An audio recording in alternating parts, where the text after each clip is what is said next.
That noise and that grinding, popping sound is not good. What's up, Brite Nation? So today, Brittany and I are taking the Raptor and the Demon Child down to Sand Hollow State Park because a ton of you have been asking for like a beginner to intermediate wheeling lesson, like using 4 high, 4 low lockers, front lockers, rear lockers, when to use them. We got up this morning, we're heading down there, but first we have a problem. So I just found out something very interesting. The Jeep is dead right now, and I went and grabbed my pretty big jump box. I mean, it started the F450, which is dual batteries with that dead. If a battery is completely dead, it will not jump start. You can see here, I'm fully charged. I'm gonna hook this up. This is clicking, flashing, it drains it to 0. The Jeep does not have any, you don't hear any electronics going. When a battery is completely dead, a jump box will not jump start the battery. It has to have some juice in it, which I didn't really know about and kind of sucks. So luckily I'm at home and we have the battery pulled out of the stepchild. And right now the anti-gravity battery would come in handy because I just push the button because there would be juice left in it and go start the vehicle. We don't have an anti-gravity for the Demon Child yet. It's been sitting here for like 3 weeks or so. So now I've got to hook up jumper cables from this battery to this battery, so this will see juice, and then you can hook this up. All right, now these jumper cables aren't very big, and the battery's completely dead, so this will, oh, we've got power. That's gonna take a while. You can't just really hook up jumper cables, especially like these small kind, bigger ones, but it's got power to the Jeep now, but I'm 90% sure it's not gonna start. But now I can hook up my jump pack and get some extra juice to it. There it goes. Now that's in start mode. Just a little FYI, if your battery's completely dead, there's that, or the stepchild's been sitting twice as long as this, and if the battery did die, I've got the anti-gravity battery where I could just go push the button or hit the remote and it would fire right up because it leaves some left in it. But the joy of owning so many vehicles and traveling all the time. Yeah, she fired right up. I forgot it didn't have any fuel at all. It is beyond empty. I guess while we're on that subject, stepchild's been sitting since Maris, which has been a few months. We swapped out the anti-gravity battery. I'm curious to see if there's anything left, and if not, if it'll start with that button like it says it will. So let's check out the stepchild. All right, let's see. That sounds pretty healthy to me. This thing hasn't been started in a while. The transfer case is broken. See all the ice down in there. Another reason why beadlocks that have the drain holes are really good is that you don't get ice when it's cold out and like raining and then freezing. So that's just like a solid block of ice. It's like a weight on there. Anyway, I've got no shocks on it because we had those rebuilt. Let's see if she fires up. Oh my goodness. Fired right up, anti-gravity battery. This thing has been sitting for months and I didn't even have to go push the button or nothing. Demon Child's only been sitting for like 3 weeks and you saw everything I had to go through. So that's absolutely wonderful. Thank you, anti-gravity battery. It's been cold here. I can show you the mountain. We got snow. People are saying it doesn't work in cold weather. Maybe extreme cold weather, maybe like, I don't know, below 0, -20, -30. I don't know, but they say it's fine. And clearly that's been sitting out for like a couple months without it running, fired right up. Meanwhile, Demon Child, well, we're just gonna have to get an anti-gravity battery for the Demon Child because that's a pain in the butt. And I think that normally sits longer than Stepchild does, but Stepchild's down and we're still waiting for a transfer case. So that's where we're at with that. All right, you guys, now that we got that out of the way, we're actually on the highway headed down to Sand Hollow, where the first things we want to talk about is the use of 2 high, 4 high, and 4 low. And while we're on the highway, I actually wanted to cover that at least a little bit because people don't know that you can go from 2 high to 4 high and from 4 high back to 2 high while you're moving at speed. I've seen a lot of stuff on the internet where people are like, no, you can't do that, or you shouldn't do that, it's bad. It's not. 2 high and 4 high, it's perfectly fine. You just have to let off the throttle, click into 4 high, or let off the throttle, click it back into 2 high. That's not a problem. Where would you want to use 2 high versus 4 high? Well, 2 high would be every day, dry weather, good weather, at any speeds. If you run into snowy, icy conditions, it starts, as Brittany's mom would say, tarantula downpouring, and you notice that your vehicle's slipping, your traction control light's coming on, that's when you'd want to go to 4 high. But at the same time, if your traction control light's coming on and you feel slipping and spinning, you should probably be slowing down. So while you let off the gas pedal, at that point, just go ahead and click your Jeep or 4-wheel drive vehicle into 4 high. It's perfectly fine, and slow down to an appropriate speed. Now you also have to think about is everybody has 4-wheel stop, right? Everybody has 4 brakes. I know unless you have a motorcycle, you have 2 brakes, but you only have 2 wheels. So, but everybody has that same stopping ability depending on, you know, how good of tires you have for rain or snow or ice. But everybody can stop and or not stop, but not everybody can accelerate. So you got to keep in mind that you need to slow down to the speed where you and everybody else can stop. It doesn't matter how much or how fast you can accelerate. You don't want to get this false sense of security because you have four-wheel drive. So, ooh, great, you can now accelerate somebody. But guess what? You still can only stop so fast. Same with other people. So keep that in mind. Now, let me show you how to go from 2 high to 4 high and then back into 2 high. So this might be actually kind of difficult because I have to shift that lever there, hold the camera, and hold the steering wheel. But anyway, you can see right there that I'm in 2 high. To go to 4 high, I'm on cruise right now. I'm gonna come off cruise. To go into 4 high, you're gonna actually come off the throttle. So you just let go of the throttle. You don't have to go to neutral. Just let off the throttle. Click down to 4 high. There you can see I'm in 4 high. And that's it. 70 miles an hour. Now if you want to go back into 2 high, let off the throttle. Click into 2 high. And there you go. Now the Ford Bronco is exactly the same. You can shift from 2 high to 4 high while traveling up to highway speeds. But the Bronco is a little bit different because it has this guy right here, which is an electronic gear shift as opposed to the mechanical gear shift that you would find in a Jeep Wrangler. This is actually something that Kevin and I don't like. I don't like electronic gear shifts in any vehicle. It's just one of those things where it's just one thing that can break or malfunction electronically. And unfortunately, it's not something that can be easily fixed on the trail should it fail. Whereas a mechanical gear shift, you can actually crawl under the vehicle and manually select a gear. When this thing fails, not so much. So that aside though, you can do this. So you see going about 75 miles an hour. Essentially you're gonna let off the throttle, hit 4 high, let it do its blink, 4 shift in progress, and then back on the throttle. Now you're essentially in 4 high on the highway without ever stopping, slowing down. You just wanna make sure you're off the throttle. Now the same goes for shifting back into 2 high from 4 high. Lay off the throttle, press the button, it'll shift back into 2 high, back on the throttle, you're good to go. Now the caveat to this is on a Bronco, and I'm pretty sure this is for all Broncos, you should never have to ever go into 4 high on the highway ever. And that's because I believe all 4 Broncos are equipped with 4 auto. If you're not, this doesn't apply to you, but I think they all are. So that's this little button right here, the 4A. Now 4 auto is actually super cool because it's essentially putting your Bronco into all-wheel drive, basically allowing the front and the rear to spin independently of one another, which actually gives you better steering and handling ability in certain situations than a full-time 4-wheel drive would. But while it's doing this, it's also electronically determining which corner or which tire is really needing the power put down.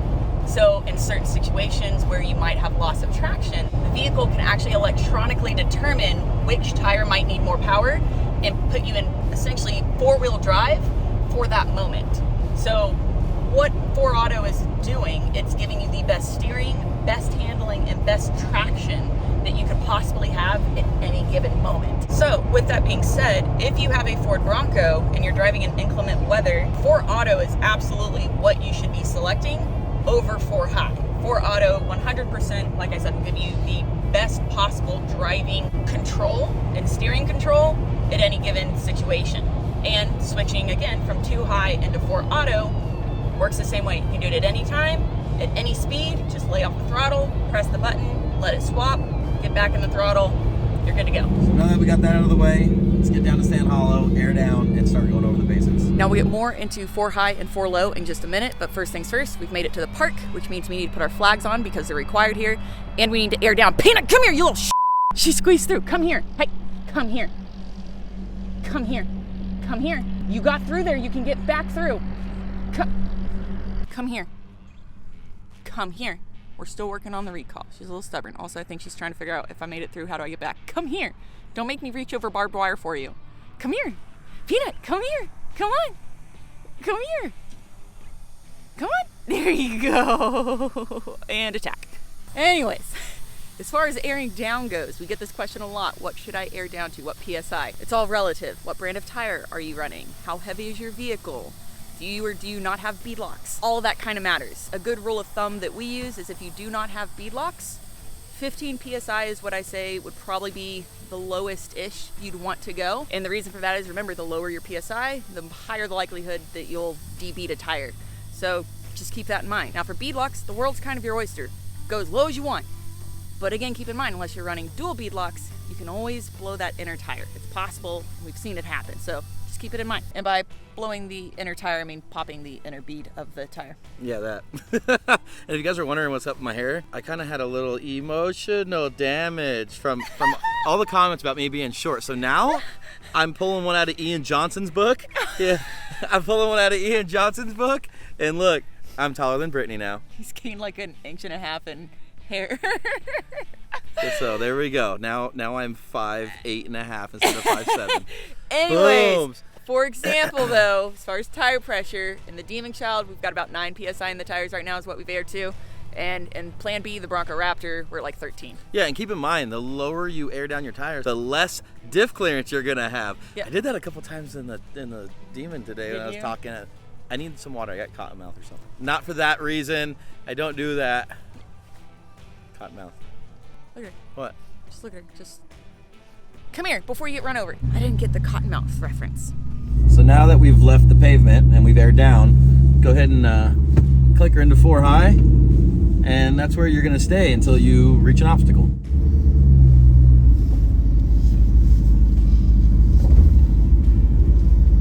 And now we're at an obstacle. So the first thing you wanna do is go ahead and go into neutral, and then click it over and down into 4 low. So you see here on the dash it says 4 low. Well, what I also like to do, since I have a taser, is I like to hold down this traction control button until the whole dash lights up like a Christmas tree. Boom. See that? It takes off everything. It takes off your ABS, your VDC, your traction control.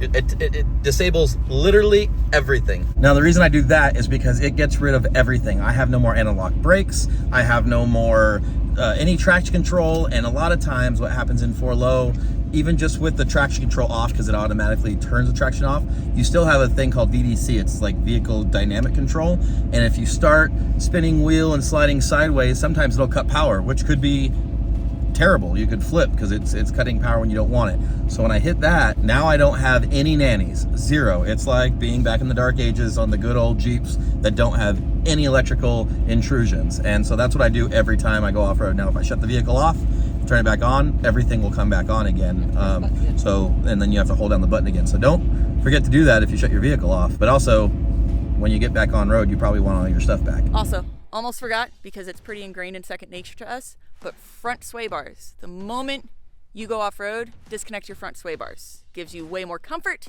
and way more articulation when you're going through the rocks. Now, as far as 4 high versus 4 low, the question we get all the time is when to use what? Basically, 4 low is a gear reduction, which does 2 things. A, it takes the strain off of your engine and your transmission when you're in 4 low versus 4 high. So the gears are doing all of the work instead of the engine and the trans. And B, or 2, essentially it gives you a lower wheel speed, which means you have more finesse and more control over your throttle. So especially when you're doing any type of like rock crawling, instead of like you hitting the throttle and going like that, or getting super high wheel speed when it's totally unnecessary, 4 low gives you a lot more control. Really long hill ascents. 4 high versus 4 low. 4 high, you can actually overheat your engine and your transmission in some situations. If it's really steep, really long trail that's just constant uphill, your engine and your trans, again, is doing all the work. So some situations, even if it's not rock crawling, but it's just a really steep uphill, 4 low is probably the better option too. Going downhill too.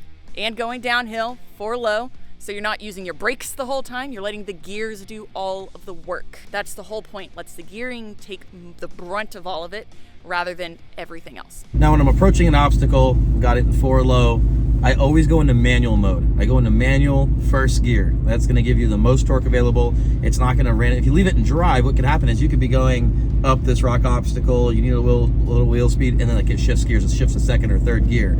I like to hold it in 1st gear, and if I need 2nd, I'll decide to click it in a 2nd if I need more wheel speed. And then also lockers. If you don't have lockers, you can do a ton of stuff without lockers. Even this obstacle that I'm doing right now, you can definitely do without lockers. But if you have them, it's better to just use them.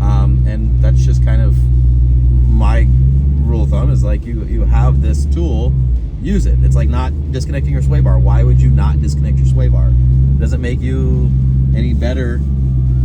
So I don't know. So yes, lockers, disconnect sway bar, manual 1st gear, and we just climbed up the obstacle while I was talking to you with no problems. Now, as soon as I'm done with the obstacle, I'll take my lockers completely off. You can't turn as well with front or rear lockers on, so you definitely want to do that. And then if you get on the other side of the obstacle and it's like open range, like we're about to be right now, I go ahead and go back into 4 high. So there's no wear and tear by going into 4 low, 4 high. You just got to make sure you go into neutral, come to a stop, and shift it back. Now, if you're having trouble getting into 4 low or into 4 high, you can actually put the vehicle in drive and start driving, and it's within like 5 miles an hour. You want to be going very slow, but sometimes the gears need to kind of turn just a tiny bit. If you're having a hard time getting into 4 low or high, let the vehicle roll, or just kind of put it in drive and put it back into neutral, and just like let it roll at 1 or 2 miles an hour.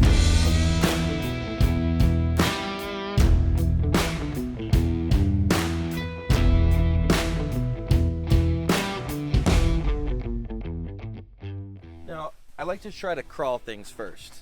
Always lockers, 4 low, and just see kind of what the vehicle will do. But sometimes, as you can see, it's been raining here and you have all this sand on top of the rock. Also, if you see here, there's a big divot here and you can see tire marks. Well, sometimes your wheelbase, you'll be tire marked, which is like a tire chalk here, and then your rear tire is gonna be right down there. So front and rear are both trying to climb a ledge at the same time. That generally won't happen. I mean, the bigger tires you get, unless it's super high traction. Unless it's super high traction, but right now you can see there's dirt everywhere.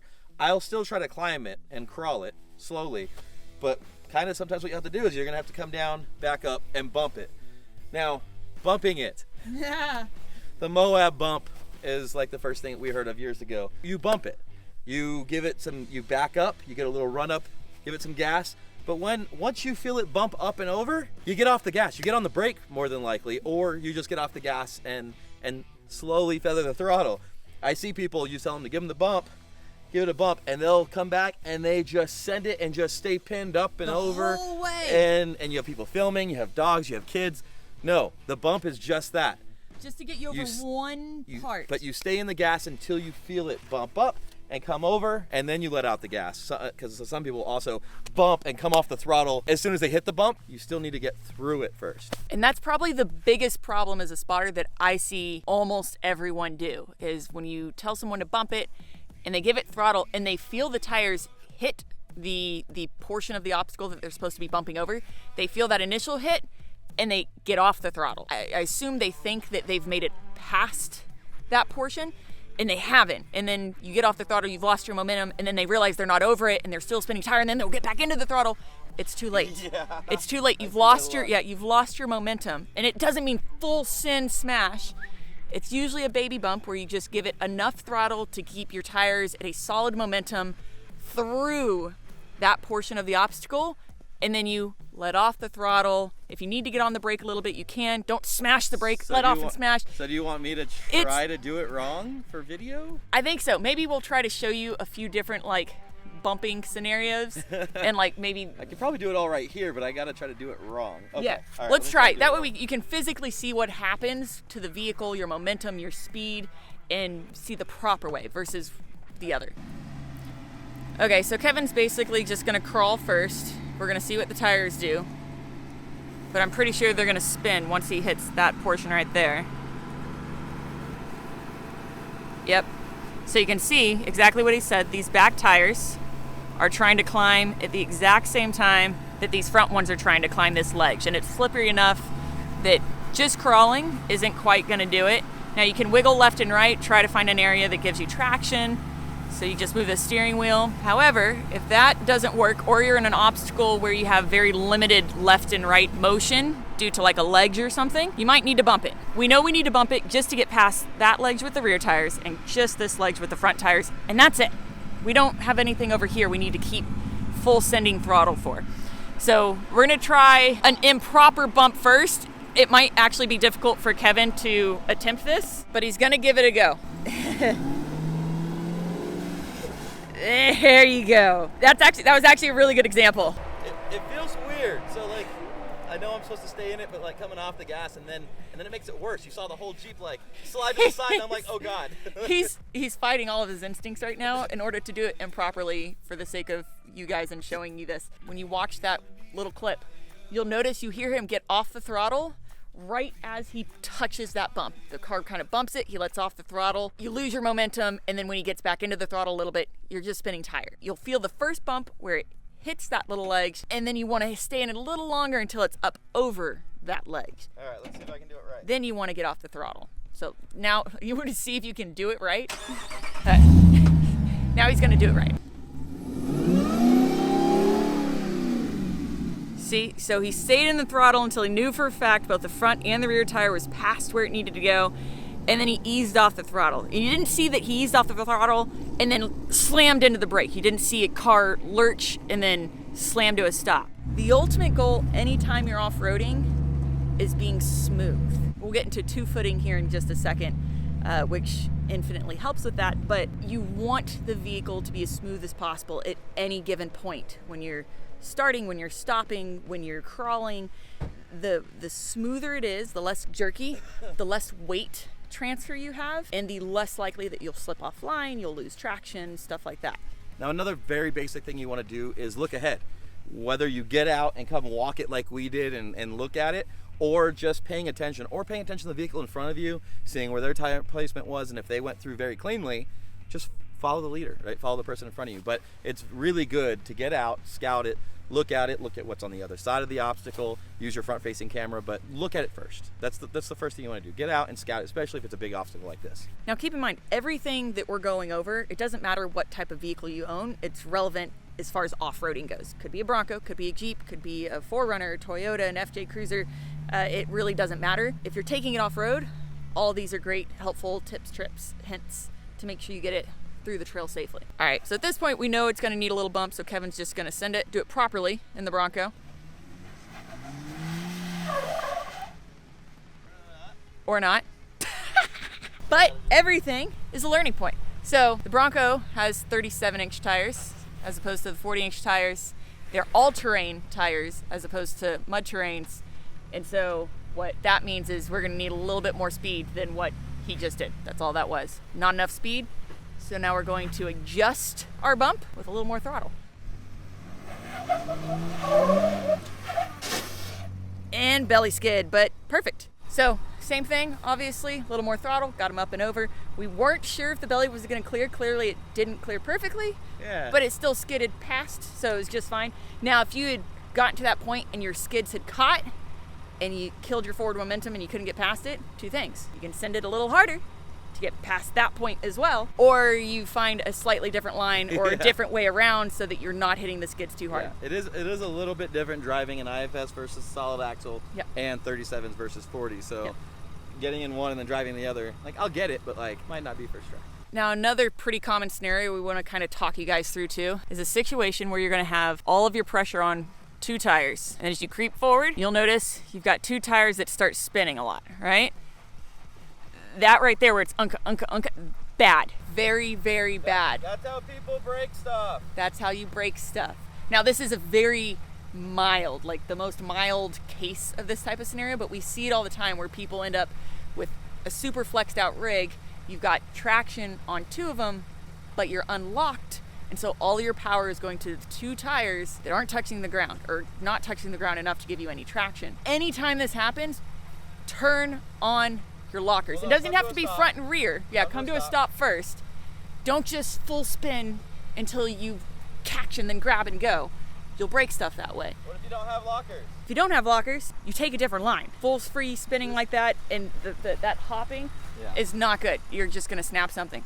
So all you have to do, you don't even have to engage your front and your rear. You just engage even just one of them and suddenly you'll have traction, right? Because it's now forcing power to go to both of either the front or both either the rears. So I'm just gonna lock the front right now and let off the brake and let it grab. And what that's doing, it's letting the tire on that side, the one that's squished up against the rock, provide traction. And it pulls you past that. You can unlock once you're past it, because you probably won't need it anymore beyond that point until you reach another obstacle. But again, you're minimizing the wear and tear on as many parts as possible, right? You don't go off-roading with the intent to break stuff. And in this case, when you come off the other side, same thing's happening. Yeah, that noise and that grinding, popping sound is not good. Engage a locker, come off of it, and then unengage the locker if you don't need it anymore. Now, speaking of lockers, one of the questions we get a lot is air lockers, electric lockers. Not so much spool or Detroit's. If people get those, they know they want them. So in the Demon Child, we have air front and rear, ARB lockers front and rear. Those are, from what I'm told, the air locker is supposed to be the strongest locker there is, aside from like spools, but let's not get into all that. So factory vehicles normally come with electric lockers. Now in the Stepchild, which we don't have here, I opted for an electric front and an air rear. So we did the ARB in the rear. The ARB is supposed to be the strongest, but I did it because if I was to have an air line failure, just an air failure in general, the pump goes out, I would no longer have any lockers at all. So therefore I went electric in the front. So if something happens in the electric system or something happens there, I still have the air in the rear. Or if I lose the pump or a line for the rear, I still have a front locker. So no matter kind of what happens, I'll still at least have one locker. Demon Child, it's air front and rear. And of course the Bronco is electric front and rear. Now I don't know, one of the questions was, why does the Bronco lockers work better than the Jeep lockers? And I don't know why. I don't know what Ford did differently than Jeep, because they're electric lockers and it sends a signal and it does its thing. So I have no idea. They turn on and off flawlessly compared to the factory Jeep ones. Right. Now the sway bar, the reason the sway bar in the Bronco works while you're flexed out is because it's hydraulic. So it's like a hydraulic coupler, where in the Jeep it's just electric. So if it's a motor that's trying to decouple, and so if you're flexed out, it can't decouple until you're like fully at rest, and then it can pull it apart. At least that's how it was explained to me. But as far as which one is better, air locker or e-lockers, honestly, it's kind of a preference. They both have their pros, they both have their cons. Air lockers are generally stronger, but there's a lot more components that can fail on you. You have the compressor, you have the seals, you have the airline inside the differential. And you have the airline on the outside. Yeah, the airline on the outside. Or if it's freezing cold, there's condensation. So, like there's a lot of little extra things that you can have issues with. You can get air leaks where they don't work all the time, stuff like that. E-lockers, though, they're not as strong, a lot less components. A lot of people would say sometimes more reliable.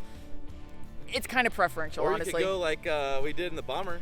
You just spool the front and rear. It's like it. the hell with steering angle or like being able to turn. If you don't need to turn, just spool it front rear. You'll be good. Now, speaking of lockers and turning, when not to have your lockers on? Right. You don't want to have your lockers on going downhill, because you need to be able to steer and maneuver, and then also turning sharp, or if you get to the bottom of a hill and you've got to make a sharp turn, you don't want your lockers on. Your rear lockers are going to push you, and your front lockers are going to like understeer and push you way wide off. We're gonna demonstrate this right now, so to actually give you a visual of what happens when you're trying to turn, especially when you're on like a soft surface with your lockers on. And then you can kind of compare that to, now imagine if you were on a high traction surface, you can break stuff that way. Okay, so right now Kevin has the front and the rear lockers engaged.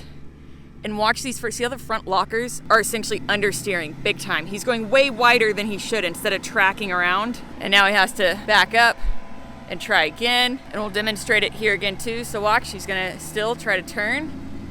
And watch those front tires. See how they're still pushing him that way? He's sliding that way, big time.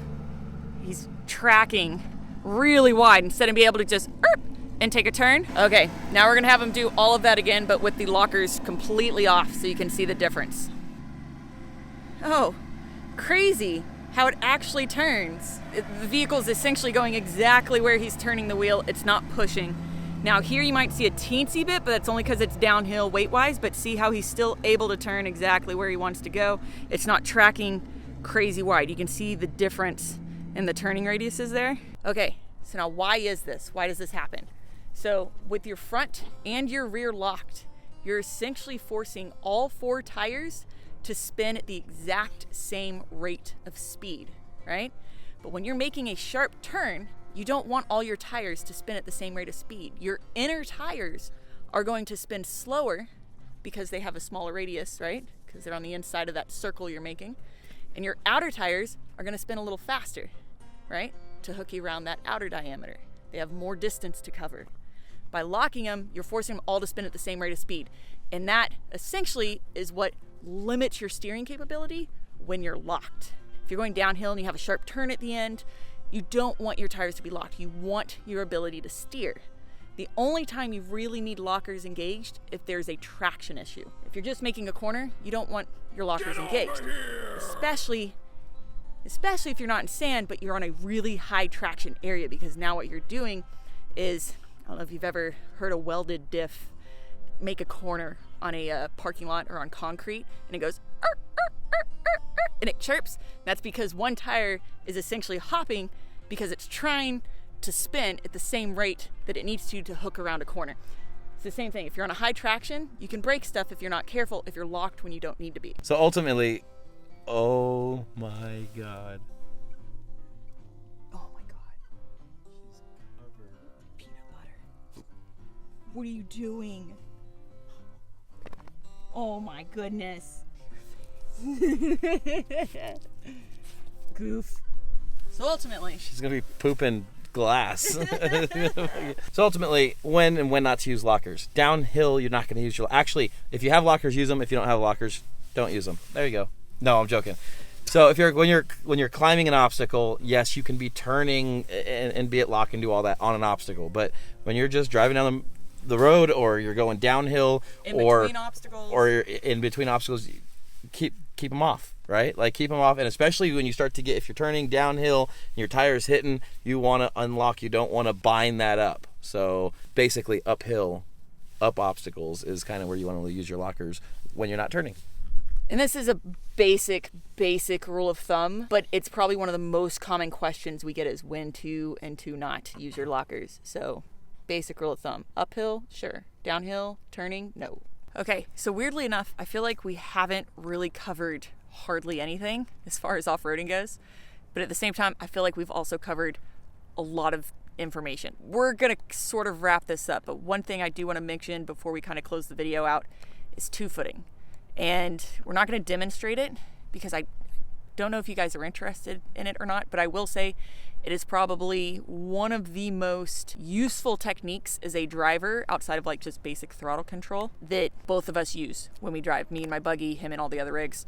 And it's essentially where you're utilizing both the throttle pedal and the brake pedal at the same time. He and I both kind of do it a little differently. Actually, I think he does a mixture of the two, but I essentially put moderate pressure on the brake pedal at all times when I'm rock crawling, especially on obstacles, and then I modulate my speed, my wheel speed, with the throttle. Kevin kind of does the reverse and the same. He'll basically put moderate, consistent pressure on the throttle and then modulate his speed and his wheel speed with the brake pedal, or he'll kind of do back and forth between what I do and what he does. And what this essentially ends up doing while you're driving is it gives you extreme control of your throttle, your wheel speed, your braking, and it prevents the vehicle from weight shifting, which when you're doing extreme obstacles, that is absolutely key to making sure you're not sliding offline. It's not exactly a beginner's technique, but it is absolutely something I think most people who off-road should know how to do.